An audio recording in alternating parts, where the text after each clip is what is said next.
بسم الله الرحمن الرحيم والصلاة والسلام على سيد المرسلين سيدنا محمد وعلى آله وصحبه أجمعين. اللهم لا سهل إلا ما جعلته سهلا ولا تجعل الحزن والصعب إذا ما شئت سهلا اللهم آمين.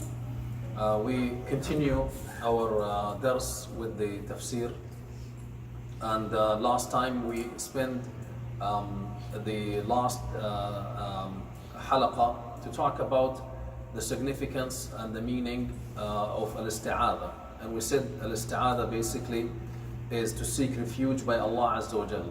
A'udhu billahi as-sami' al-alim min ash-shaytan al-rajim. And this is just basically to seek refuge by Allah Azza wa Jal, the one who hears, the one who knows, from the evil temptations of shaitan. And we said that the adawa, the animosity between shaitan and human is well known to us, and he have declared that to us, and this was presented to us in the Quran in Surat Al-A'raf. لَآتِيَنَّهُمْ مِنْ بَيْنِ أَيْدِيهِمْ وَمِنْ خَلْفِهِمْ وَعَنْ أَيْمَانِهِمْ وَعَنْ شَمَالِهِمْ وَلَا تَجِدُ أَكْثَرَهُمْ شَاكِرِينَ. That he will be dedicating his life to come to us from ahead of us, from behind us, from our right, from our left, and the only two directions that were left not mentioned in this is from above and from underneath. From above is the connection between us and Allah Azza wa Jal. He cannot interfere with that. And the one underneath is our connection with Allah Azza wa Jal in the salah. Salah is referred to as ruk'a as-sujud. When we do our sujood, we bow to Allah Azza wa Jal, and the more we're connected with Allah Azza wa Jal, the less chances for shaitan to be able to interfere in our life and whisper to us. So, and Allah Azza wa Jal said in the Quran clearly, وَإِذَا قَرَأْتَ الْقُرْآنَ وَإِمَّا يَنزَغَنَّكَ مِنَ الشَّيْطَانِ نَزْغٌ فَاسْتَعِذْ بِاللَّهِ إِنَّهُ سَمِيعٌ عَلِيمٌ. And وَقُلْ أَرَبِّ أَعُوذُ بِكَ مِنْ هَمَزَاتِ الشَّيَاطِينِ وَأَعُوذُ بِكَ رَبِّ أَنْ يَحْضُرُونَ. And وَلَا تَسْتَوِي الْحَسَنَةُ وَلَا السَّيِّئَةُ فَبِالَّتِي هِيَ أَحْسَنُ فَإِذَا الَّذِي بَيْنَكَ وَبَيْنَهُ عَدَاوَةٌ كَأَنَّهُ وَلِيٌّ حَمِيمٌ وَلَا يُلَقَّاهَا إِلَّا الَّذِينَ صَبَرُوا وَمَا يُلَقَّاهَا إِلَّا ذُو حَظٍّ عَظِيمٍ وَإِمَّا يَنزَغَنَّكَ مِنَ الشَّيْطَانِ نَزْغٌ فَاسْتَعِذْ بِاللَّهِ إِنَّهُ هُوَ السَّمِيعُ الْعَلِيمُ. So these are all ayat referring to the same concept, that when we feel the the evil presence or temptations of shaitan, the way to defeat him is basically to say أعوذ بالله من الشيطان الرجيم. And this is why Allah Azza wa Jal asked us before we perceive reading the Quran, we say أعوذ بالله من الشيطان الرجيم. وإذا قرأت القرآن فاستعذ بالله من الشيطان الرجيم. If you were to read the Quran, start by seeking refuge by Allah from the evil temptations of shaitan. So that you will be abort all the attempts and even plans of shaitan in advance before you proceed to do the shaitan. And now we know that for a fact that shaitan, Allah Azza wa Jalla created him from fire, which is different nature than a human being, and he has different abilities than we. إِنَّهُ يَرَاكُمْ هُوَ وَقَبِيلُهُ مِنْ حَيْثُ لَا تَرَوْنَهُ. Shaitan has the ability to see us where we are unable to see him, and this is how dangerous this adu enemy is, because he is available almost anywhere. We're unable to see him. He has different powers and abilities that we do not have, but at the same time his weakness comes from a very simple fact that he is defeated immediately by the remembrance of Allah Azza wa Jal. So the way to abort his plans and to keep him away from you is by saying أعوذ بالله من الشيطان الرجيم. And this is how Allah Azza wa Jal guided us to be able to avoid the temptations and evil plans of shaitan. When we say أعوذ بالله من الشيطان الرجيم, we immediately say Bismillah ar-Rahman ar-Rahim. And this is what we start our recitation, not only for the Fatiha, but with the Quran recitation in general. We say أعوذ بالله من الشيطان الرجيم Bismillah ar-Rahman ar-Rahim. طيب, what's Bismillah ar-Rahman ar-Rahim? This is an important part of the Quran, or different opinions among the scholars of the deen, whether it is an ayah in Surat An-Naml at least, وَإِنَّهُ مِنْ سُلَيْمَانَ وَإِنَّهُ بِسْمِ اللَّهِ الرَّحْمَنِ الرَّحِيم. But whether it is an ayah for every surah in the Quran, or also it is an ayah from the Al-Fatihah. That's a debate among the scholars of Islam, and that's why sometimes the Imam recites the Bismillah ar-Rahman ar-Rahim in silent before he starts the loud salah and say Alhamdulillah Rabbil Alameen ar-Rahman ar-Rahim. Without getting into the debate and the details of each side, but so Bismillah ar-Rahman ar-Rahim is seen as a very valuable, an important component of the structure of the ayat and the surahs in the Quran. So there are so many blessings and asrar, secrets to surah, to Bismillah ar-Rahman ar-Rahim.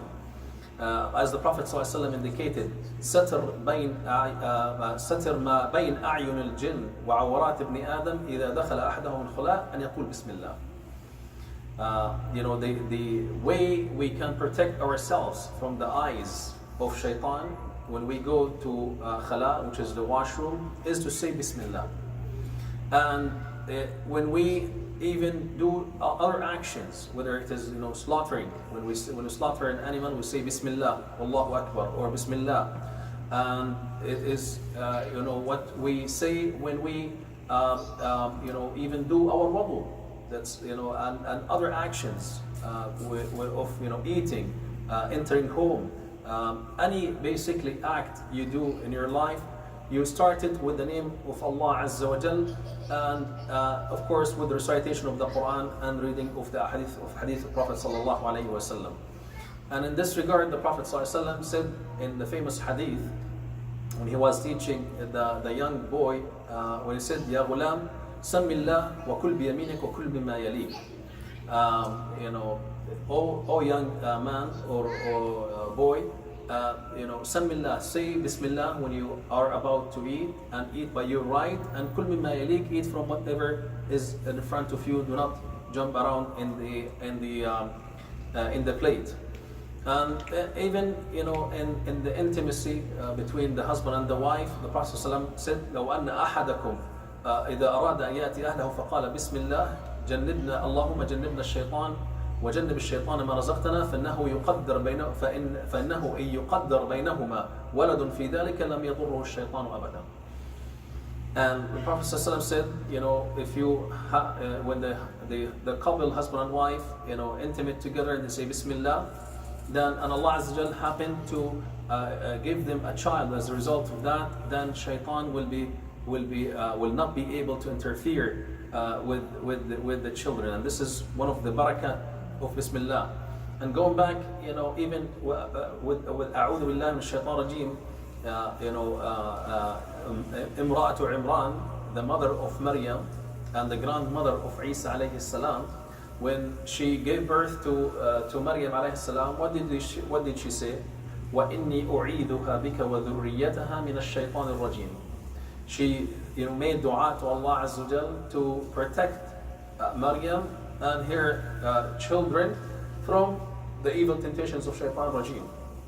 So this gives you an idea of how powerful and important al-isti'ada, to seek refuge by Allah Azza wa Jal, as well as al-basmala, and to say Bismillah in all our life affairs. And this is why when Isa alayhi salam was born, he was not affected by Shaitan, la'natullahi alayhi. And this is the reason why we are encouraged to be mindful of Bismillah, so that we're always in touch with Allah. We're always reminded about the remembrance of Allah Azza wa Jal. We're always gratitude and thankful to Allah Azza wa Jal for His gracious bounties that He had given to us in our life. So this is to help us always be in touch with Allah Azza wa Jal, and to renew our intentions and niyyah and ikhlas in all our affairs and actions, and to gain the blessings and barakah from Allah Azza wa Jal from saying Bismillah ar-Rahman ar-Rahim. There are further sayings that it's reported from عن عبد الله بن مسعود أنه قال من أراد أن ينجيه الله من زبانية جهنم فليقرأ ويتعهد بسم الله الرحمن الرحيم فعدد حروفها 19 ويجعل الله له بكل حرف وقاية من خزنة جهنم. Now, Bismillah ar-Rahman ar-Rahim, if you count the number of the alphabets in Bismillah ar-Rahman ar-Rahim, there are 19. And Allah Azza wa Jalla indicated in the Quran that Khazanat al-Jahannam, the guards of Jahannam, alayha 19, has 19 guards. And if you were to be from those who are constant and always in touch with Bismillah ar-Rahman ar-Rahim, then I hope that this will be protection for you from the hellfire, with every letter protecting you from each guard from the guards of the hellfire. So what does Bismillah ar-Rahman ar-Rahim mean? It refers to the concept that you are seeking the barakah and the rahmah from Allah Azza wa Jal and al-isti'ana wa tabarruk, to seek assistance and blessings from Allah Azza wa Jal on all everything you're engaged in. Let's say ba in the Bismillah ar-Rahman ar-Rahim could be ba as-sababiyya or ba al-isti'ana, by the name of Allah Azza wa Jal, or Ya Allah, I am seeking your companionship. Bismillah, I seek the companionship of the name of Allah Azza wa Jal in all the affairs of my life. So you want to present Allah Azza wa Jal legacy in your heart and mind in all the affairs of your life, in the acts you're engaged in. And as we said, the Prophet ﷺ encouraged us and taught us to be mindful and all our life actions and affairs to start with Bismillah ar-Rahman ar-Rahim. So when you say Bismillah, by the name of Allah, by the name of Allah ar-Rahman ar-Rahim, Ya Rabbi, I am about to read Quran, or I am about to eat, and what I am about to engage in is something that you have provided for me. Quran is the word of Allah Azza wa Jalla revealed to us through Jibreel to Muhammad sallallahu alayhi wa sallam, and came to us by the protection of Allah Azza wa Jalla, as he وَإِنَّا أَنزَلْنَا الذِّكْرَ وَإِنَّا لَهُ حَافِظُونَ. And this is a nur, a hidayah, a barakah. So for us to be able to benefit from the Quran, we need first to abort, as we said, the evil temptations and plans of shaitan from interrupting our ability to be able to benefit from the Quran. But at the same time, we want also to open the gates of rahmah and barakah and be able to benefit from what we are about to engage in. We want to seek Allah's assistance into that. I am, Ya Allah, seeking your assistance, your blessings, to be able to benefit from what I am about to read from the Quran. Because the Quran is a massive rahmah and barakah source that we need to be aware and mindful about and be able to benefit from. In the issue, in the aspect of saying Bismillah when you are eating, the food that is available to you is a ni'mah, a barakah, a rahmah from Allah Azza wa Jalla had provided to you. So when you are consuming that food, you are saying Ya Rabbi, you're acknowledging that the fact that this is something that Allah had provided to you, Allah created to you. For instance, where does that food come from? The vegetations we eat come from the trees or from the plants that are grown in the mud, and mud is fertilized by the manure of the animal and fertilizers, and most of the substances that composes our food are poisoning substances. Let's take for example a simple substance we use in our food, which is the salt and HCl. If you were to take any of these two substances alone and consume them, they will be harmful and damaging to your body. But when you are consuming them in the form that Allah Azza wa Jal have made it for you, in this what's called salt, then they are beneficial for your body. So you're acknowledging and reminding yourself of the fact that Ya Rabbi, your rahmah is so big on me. I am seeking your assistance and your barakah and rahmah to be able to consume what you have provided for me and to give me its barakah. We hear, there is a possibility that you eat that food that has been put for you on the table, but that you are unable to get the barakah from it. You're unable to get, the benefit from it. There are those who eat food and get food poison. It's not because the food was, not refrigerated properly, or it's not because of, the lack of, responsibility from our side, but it is, to remind us that yes, this is a food that, that could be beneficial for you, but at the same time, it could be also harmful to you. So when you say Bismillah, then you are seeking Allah's blessings and assistance to make what you are about to consume or about to engage in beneficial and wholesome for you. And that's why there are some, stories, I'm not sure how authentic, there's about Khalid Nurid radiallahu anhu, when he was given a poison and said, Bismillah alladhi la yadurru ma'a ismihi shay'un fil ardi wa la fis sama'i wa huwa as-sami'ul alim. By the name of Allah, by whose name that nothing is harmful in the skies and in the earth. So when you are saying these things, you're reminding yourself that whatever is there for you is from Allah Azza wa Jal, and you're seeking Allah's assistance and blessings to be able to benefit from it and to get the barakah of it in your life. And the same is to be applying to all the affairs of our life with Bismillah and all the actions we do in our life. So this is what Bismillah mean. Bism, by the name of Allah. And Allah refers to the pronoun that refers to one entity, which is Allah Azza wa Jal, Al-Khaliq, the Creator. هل تعلم له سميا? None has been called Allah except the Creator and the Sustainer of this whole universe. And when we say by the name of Allah, I am Ya Rabbi, seeking the companionship of your name in my life.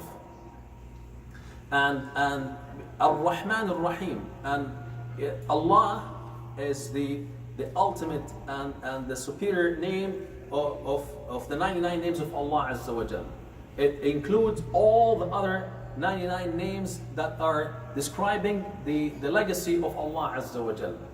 So when you're going to the source and saying that I want Ya Rabbi your assistance, and you're reminding yourself to be aware and of the other sifat and asma of Allah Azza wa Jal, of He's Ar-Rahman, He's Ar-Rahim, Al-Malik, Al-Quddus, Al-Salam, Al-Mu'min, Al-Muhaymin, Al-Aziz, Al-Jabbar, Al-Mutakabbir.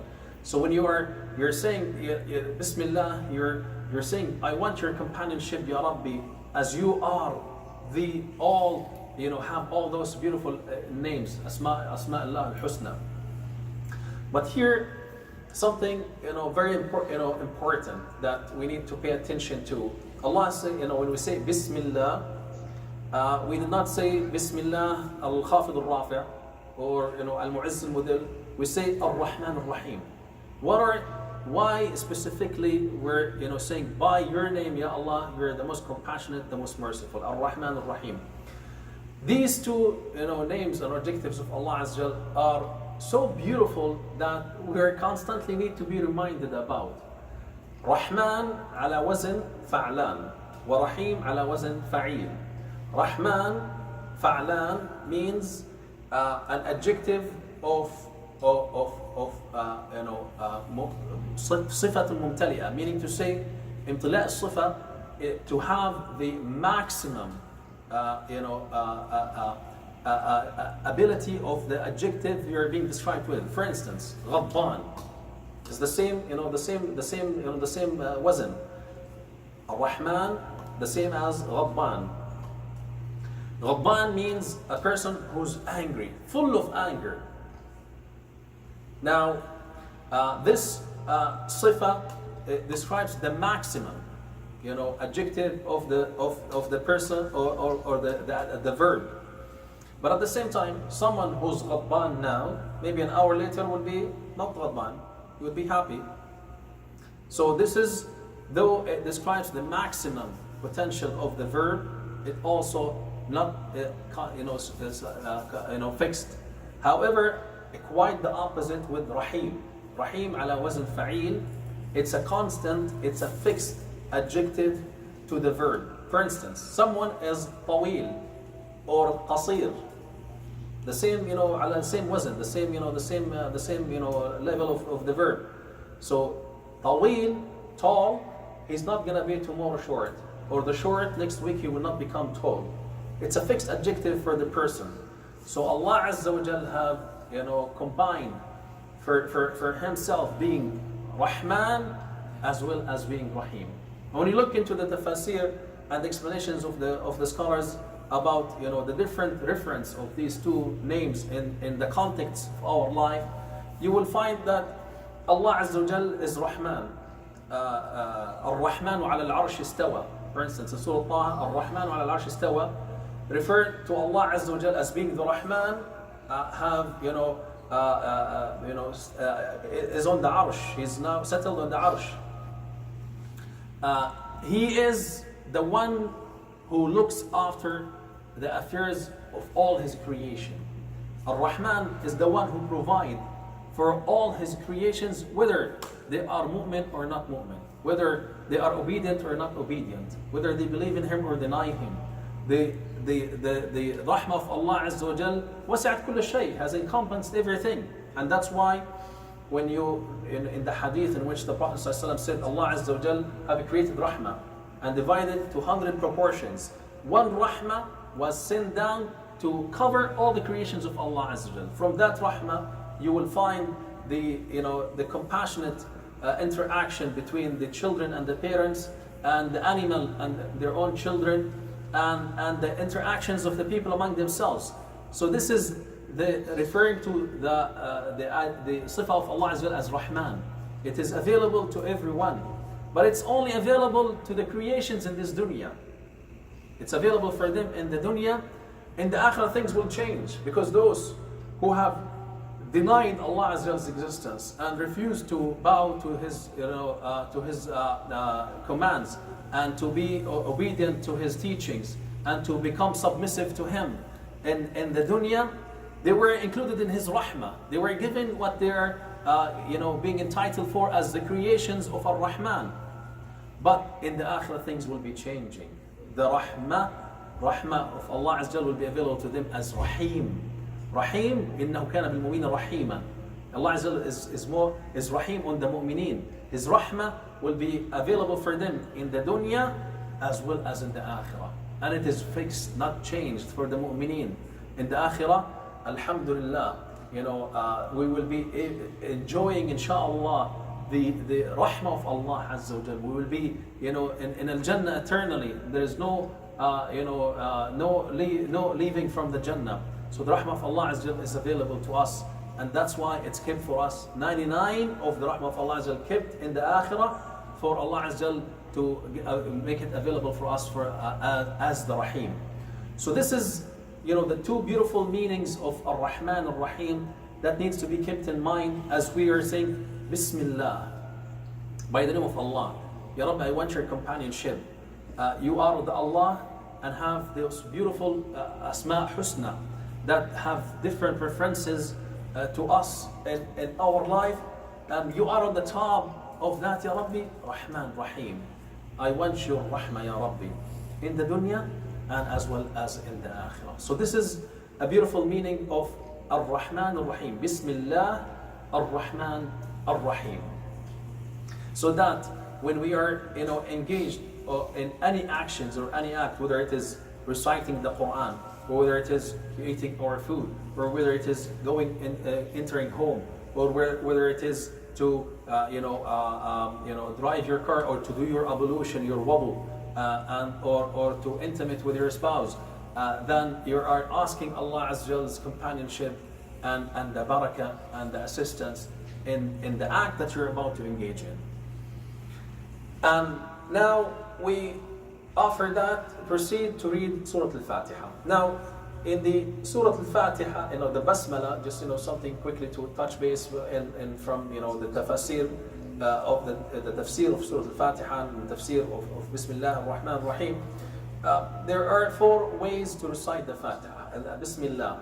Bismillah, as you said, is at the beginning of every chapter in the Quran, except for one chapter, which is Surah Al-Tawbah. And why Surah Al-Tawbah? Because it is, exposing the munafiqeen, and it's harshly, exposing their actions and evil temptations and plans, so that this surah come without any mercy to just severely denounce what they're doing in their life. And there's one surah that has 2 Bismillah ar-Rahman ar-Rahim, which is Surah An-Naml, at the beginning and at the end. So the beginning, the Prophet ﷺ, when he used to receive the Quran from Jibreel alayhi salam, would not know when the end of the surah until he hears it from Jibreel, Bismillah ar-Rahman ar-Rahim. So it came to be the defining border between a surah and the one offered. So the way the surah al-Bismillah is recited immediately after the end of each chapter and the beginning of the following chapter. So we end one chapter, Bismillah ar-Rahman ar-Rahim, and beginning of the other chapter immediately.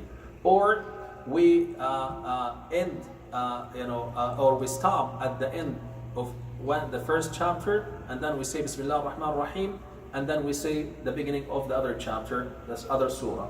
Or we end the first chapter and stop, and then say Bismillah ar-Rahman ar-Rahim, and immediately read and recite the following chapter from the Quran. And the only case that is not allowed is to end the chapter and say Bismillah ar-Rahman ar-Rahim and stop, and then proceed to the next chapter, because this would make the listener think that Bismillah ar-Rahman ar-Rahim is part of the previous chapter that was recited. So these are from the the cases in which Bismillah ar-Rahman ar-Rahim was presented by in the tafsir of the Quran, and it's primarily in the for the Quran and the recitation of the Quran.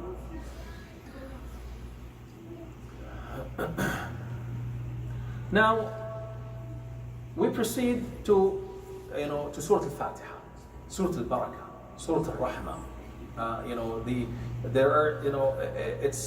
There are so many blessings and barakat for Surah Al-Fatiha. It is a rukun from Arkan al-Salah. Al-Fatiha is a rukun, meaning to say that if the Fatiha is not recited in Salah, it's not accepted. So if that's happened, that if you happen to be in your Salah and you forgot to recite Fatiha in the second ruk'ah, and you are in the third ruk'ah, then you immediately go back to the second ruk'ah, read it, and then you proceed from there to the rest of your salah. So it's a rukun, it's an important component of the salah. That's why the Prophet said, "La salata liman lam yaqra bi Fatihat al-kitab." There is no salah to the one who did not recite the Fatiha al-kitab.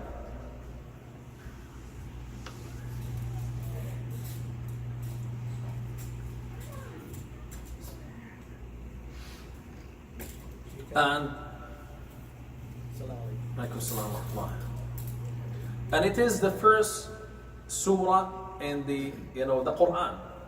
Even though it's not the first revealed surah, it is the first in the sequence of the Quran, in the sequence of the Quran, and it was revealed after Surah Al-Muddathir, and the number of its verse is 7. And with the khilaf or dispute among the ulama whether it is Bismillah ar-Rahman ar-Rahim is an ayah or not ayah, that's something between the scholars and the different ulama of about this, and it is as-Sab' al-Mathani, and it is a surah was revealed in Mecca, and it contains the maqasid al-din min tawheed wa ta'abbud wa ahkam wa wa'd wa wa'id. It is what's what the whole deen is it's ummahat al-kitab, from the mother of the book. From this is one of its names, ummahat, from al-kitab, the mother of the book. And normally when you hear ummahat al-kitab, the first thing comes to mind is huge books. Those are called Ummahat Kitab. If you Ummahat Kitab al-Tafasir, for instance, the book of Tafsir, you'll find 12 volume or 20 volume of big size books. This is the origin, the core of those books. However, al-Kitab, the mother of the Quran, is Al-Fatiha. Despite of its length, it's about 3 lines only, but it includes all the things that Allah Azza wa Jal wants to inform us about the deen. Allah has revealed so many books, and these books were summarized in the Quran, and the Quran was summarized in Surah Al-Fatiha, and some narrations say the Fatiha was summarized in Bismillah ar-Rahman ar-Rahim. This is how powerful these meanings are, that we need to be mindful and aware of in our life as we perceive Surah Al-Fatiha. And Al-Alusi, by the way, one of the Mufassirin of the Quran, he spent one night qiyam doing only reciting Bismillah ar-Rahman ar-Rahim, contemplating and reflecting on the power and the meaning of Bismillah ar-Rahman ar-Rahim. We need to change our perception of how we perceive the Quran, of how we deal with the Quran. It's not about how much we memorize or how fast we read. It's how effective we're contemplating in our ibadah in the Quran and our contemplation. So Surah Al-Fatiha also includes the Sifat al-Jalal wal-Kamal wal-Jamal al-Tasif biha Rabbuna Azza wa Jal. It includes the description of Allah Azza wa Jal of legacy and perfection and beauty that should be given to the legacy of Allah Azza wa Jal. And it also includes the Aqidah, al-Aqaid, the creed that our hearts would be firmly built on, and because it includes Tawheed al-Rububiyyah and al-Uluhiyyah and al-Asma' wal-Sifat, all those things that we hear about, and we hear lectures and books are written about, are all included in Surah Al-Fatiha. And in a hadith reported by Al-Bukhari, the Prophet ﷺ once said to Ubay, لَأُعَلِّمَنَّكَ السُّورَةِ هي أعظم سورة في القرآن قبل أن تخرج من المسجد. It's a long hadith actually. The Prophet ﷺ called Ubay, and Ubay was praying, and then when he finished his salah, came to the Prophet ﷺ, he said to him, why you were late? He said to him, I was praying. He said, did not you hear Allah Azza wa Jalla saying that you should be responding to Allah Azza wa Jalla and His Prophet when they call you? And then he said, I shall teach you the greatest surah in the Quran. And then as he was leaving the Prophet, he said to him, Ya Rasulullah, you said that you're going to teach me the greatest surah in the Quran. And then he said, Alhamdulillah Rabbil Alameen Ar-Rahman Ar-Rahim. Surah he recited for him Surah Al-Fatiha. Contrast this with the surah, the greatest ayah in the Quran is Ayat al-Kursi. So the greatest surah is Surah Al-Fatiha. And the Prophet said, "He has سبع المثال والقرآن العظيم الذي أوتيته." This is, السبع المثال, the 7 ayat that are repeatedly, recited. The mathan, some of the tafsir said that was both revealed in Mecca and Medina, but it's probably more authentic that it is revealed in Mecca, but it is al-mathani repeated over and over again, because it is repeated in our salah minimum 17 times with the fara'id that we recite or we do to Allah Azza wa Jal. And that nothing in the Torah nor the Injil, the Torah or the Gospel, was revealed like Surah Al-Fatiha. ما أنزل الله عز وجل في التوراة ولا في الإنجيل مثل القرآن. The Prophet indicated nothing was revealed from the Gospel or the Torah like the Fatiha of the Quran. And this is, give you an idea of how powerful this, it's a summary of all the scripts that Allah Azza wa Jalla has revealed to all the prophets of Allah Azza wa Jalla. And in a beautiful hadith, reported by Abu Hurairah, that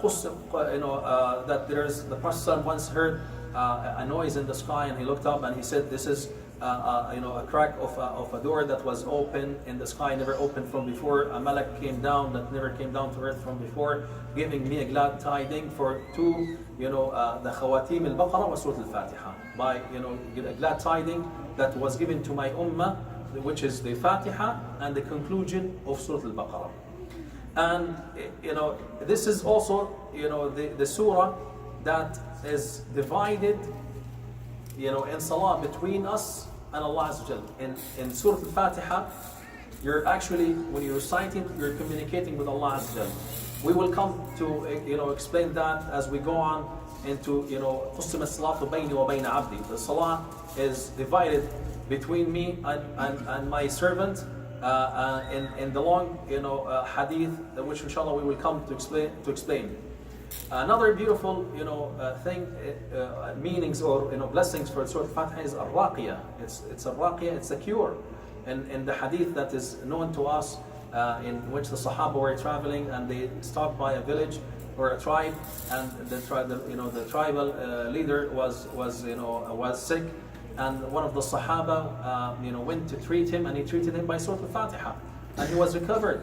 And then eventually, when they came back to the Prophet ﷺ, they were given a reward for that. And but when they came to the Prophet ﷺ, they informed him about that. The Prophet ﷺ approved it, and he said to them, وَمَا أَدْرَاكَ إِنَّهَا رُقْيَةٌ. What made you think that it is ruqya? And one of the beautiful things that Umar al-Khattab radiallahu anhu used to treat people with Surah Al-Fatiha. And after his death, people said that Umar al-Khattab used to treat people with Fatiha, so let's do it. And when they recite the Fatiha on someone, nothing changes. And then they were told, Al-Fatiha is Al-Fatiha, but the hand that was holding the person and reciting the Fatiha is different from right now to what Umar al-Khattab radiallahu anhu is. So Al-Fatiha is the cure, the treatment, but also requires from the person who recites it to understand the secrets of it, to be from those who are able to benefit from this beautiful and great surah in the book of Allah Azza wa Jal.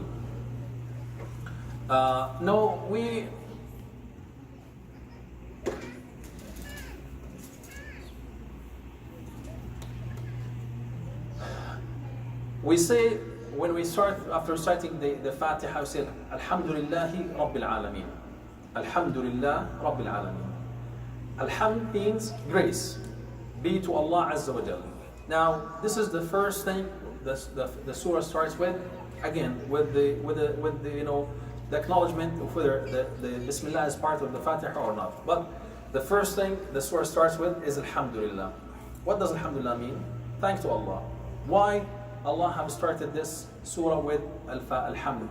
Allah, from His gracious bounties on us, from His rahmah on us, is teaching us of how to thank Him. He's giving us the tools of how to be able to thank Him. Allah Azza wa Jal's bounty, وَتَعُدُّ نُعْمَةَ اللَّهِ لَا تُحْصُوهَا. If you're able to, if you were to count the gracious bounties of Allah Azza wa Jal, you will not be able to count it. It's impossible. Now, how are we able to thank Allah for all these ni'am, blessings and barakat that were given to us? Allah Azza from His rahmah have started this beautiful chapter, which we all of us, all the children and you Muslims, and all Muslims memorize. We are being told of how to thank Allah Azza wa Jal. Alhamdulillah. The grace and thank are to Allah Azza wa Jal. And then here, it's good to mention and differentiate between alhamd wa shukr. There's alhamd and a shukr. There's a shukran wa qalilun min ibadiy ash-shakur. Shukr will be by actions, by al-jawarih, and alhamd by al-qalb wal-jawarih. When you say alhamdulillah, it's a reflection of what's in your heart. You're acknowledging from the bottom of your heart that Ya Rabbi, you are the most merciful, the magnificent. You're the most powerful. Ya Rabbi, your bounties upon me are countless. I am unable to acknowledge them, and therefore I am using your own words to be able to thank you. So alhamdulillah. However, the shukr is about actions. Allah Azza wa Jalla have blessed you with money. Then the shukr of the money you have is to share it with those who are less fortunate from those around you. Allah Azza wa Jalla have given you the health And the shukr of your health is to utilize your health and physical ability to assist and help those who are not as healthy as you, or not as physically fit as you might be. So this is, a difference between alhamd and shukr, and this ayah came to remind us that we need to be thankful to Allah Azza from our heart and translate this hamd into action in our life. Alhamdu lillahi. To whom? To Allah Azza wa Jal. Who has the Asma al-Husna, who is the sustainer and the creator of this magnificent, and huge universe we are in. Alhamdulillahi Rabbil Alameen. Now, here we said, Alhamdulillah, grace are being to Allah Azza Jal. But here, Allah Azza Jal is saying, Rabb al-Alameen. What's Rabb? And how different it is from Allah. Rabb is from Murabbi, from Tarbiyah.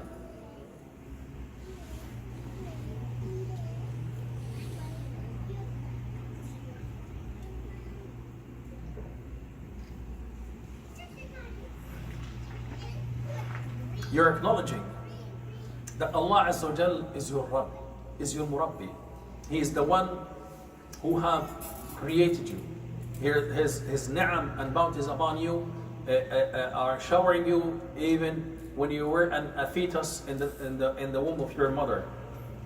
And then He provided for you this secure qarar in makin, secure place you to grow from being one cell to multiple cells to be a piece of clot, blood, and then to become a piece of meat, mudgha, chewed, the shape of chewed, piece of meat, to become after that bones, and then the bones will be covered with flesh, and then to be shaped and formed into a human being. And then when you are fully developed, you come down to this life powerless, helpless, naked, don't have any abilities or any knowledge, and have facilitated and made to your parents be there to assist you and help you with love and passion and care and rahmah, until you gradually grow up and become an infant and toddler, and then become an adolescent until you become an adult. You went through different stages in your life, and the one who have looked after you is Allah Azza wa Jal. It's His rahmah.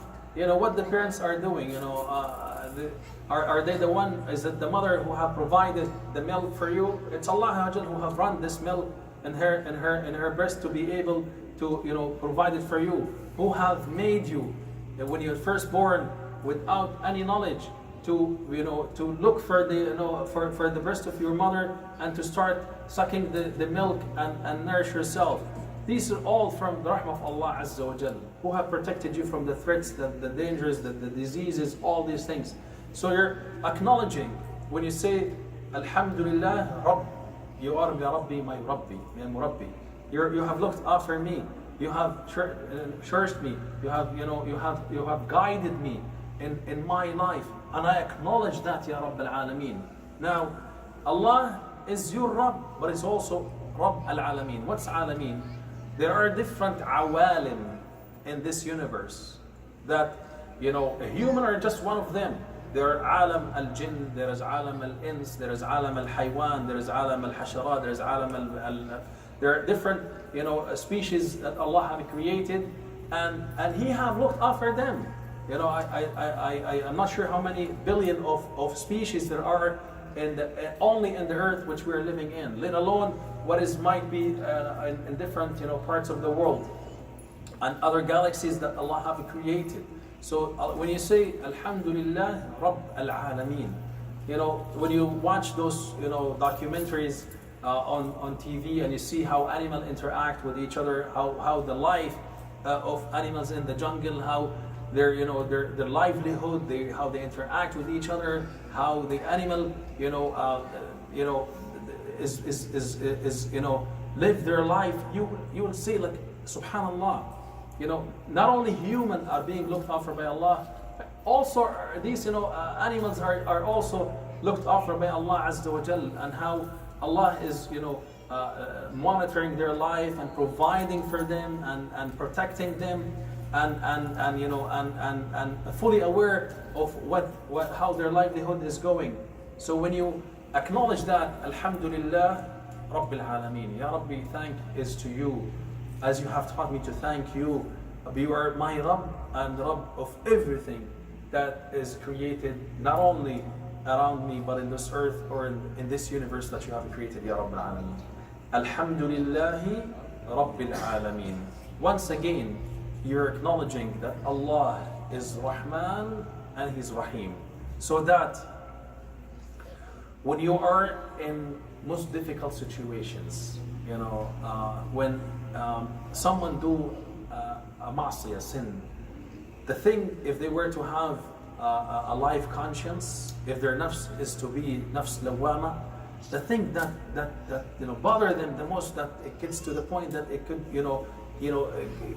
torture them, is the you know being conscious of this ma'asiyah, this sin they have done, and how they have done it and they regret it and they feel bad about it. And here comes to be reminded about the rahmah of Allah Azza wa Jal.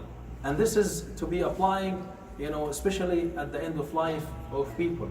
When people are, you know, about to die, normally their nafs al-lawama, if they were to be conscious, then would be present. They would be regretting, oh, I wish I have done this. Oh, I wish I haven't done that. I wish I could have, done this or that. This is where we need to remind them about the rahmah of Allah Azza wa Jal. To know that Allah in rahmatahu wasi'at kull shay. Ya Rabbi, I am something that you have created, and your rahmah have encompassed everything. In situations and difficulties you go through in your life, all of us, with no exceptions, are going to go through difficulties, are going to go through challenges in our life. And the only way that can help us to be able to keep going, that would make us able to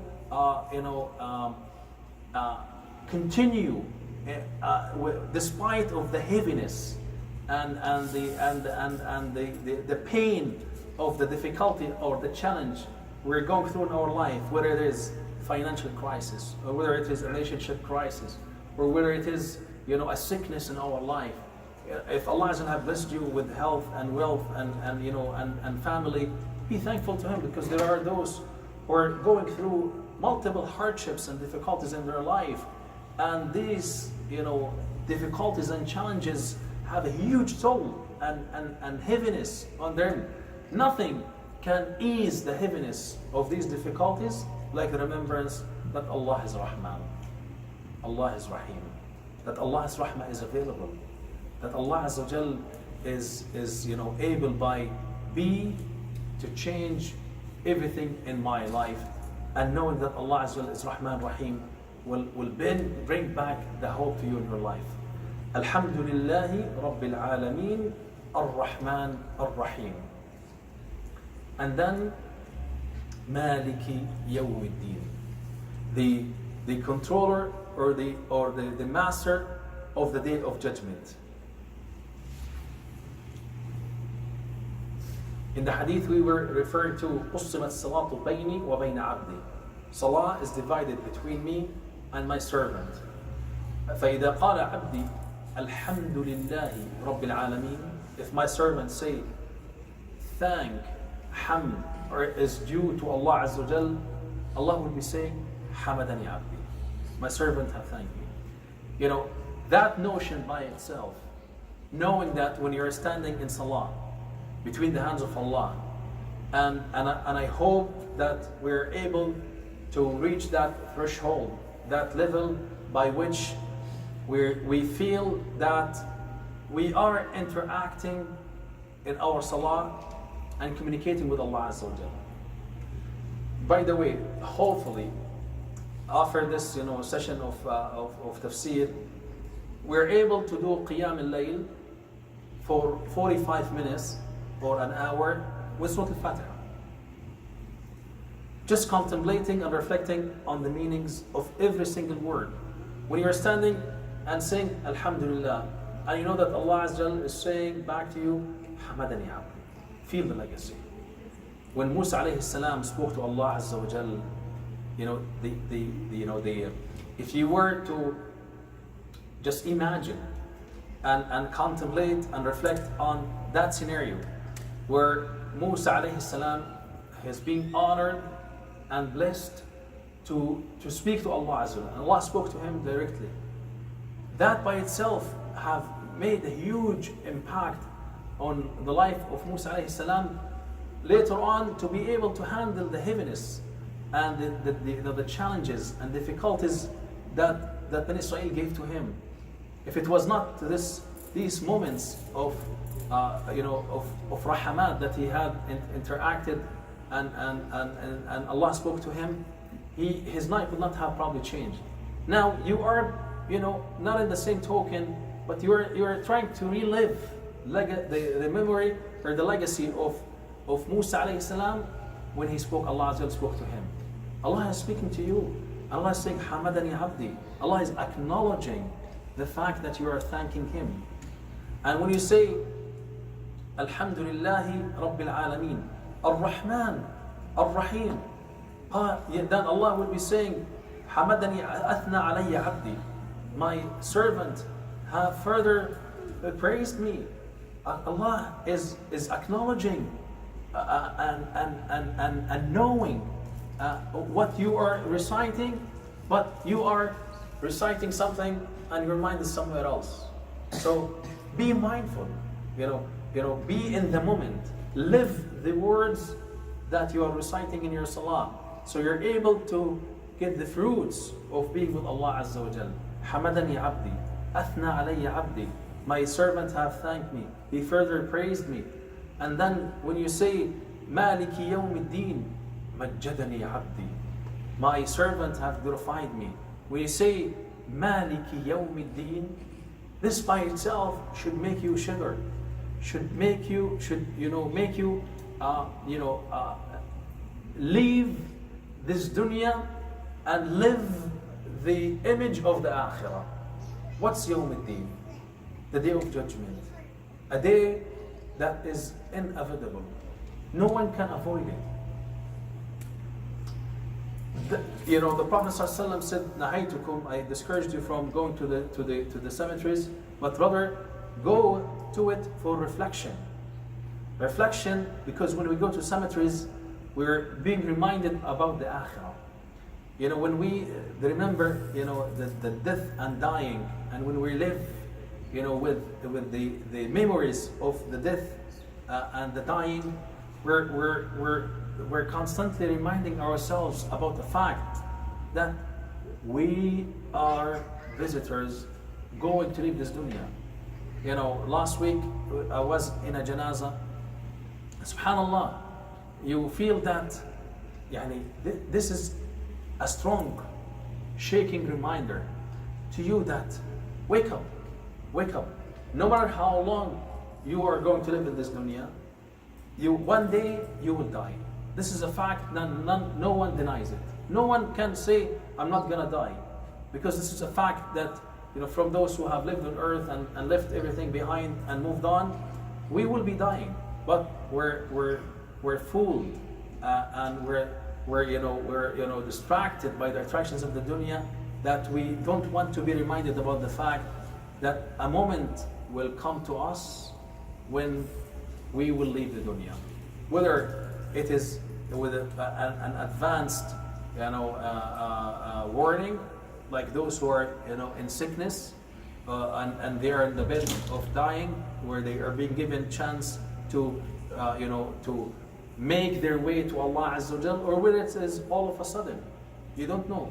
وَجَاءَكُمُ النَّذِيرُ, the warning have come to you. Nadir, whether it is Muhammad sallallahu alaihi wasallam, or whether it is the Quran, or whether it is the gray hair you have in your body, whether the head or the face.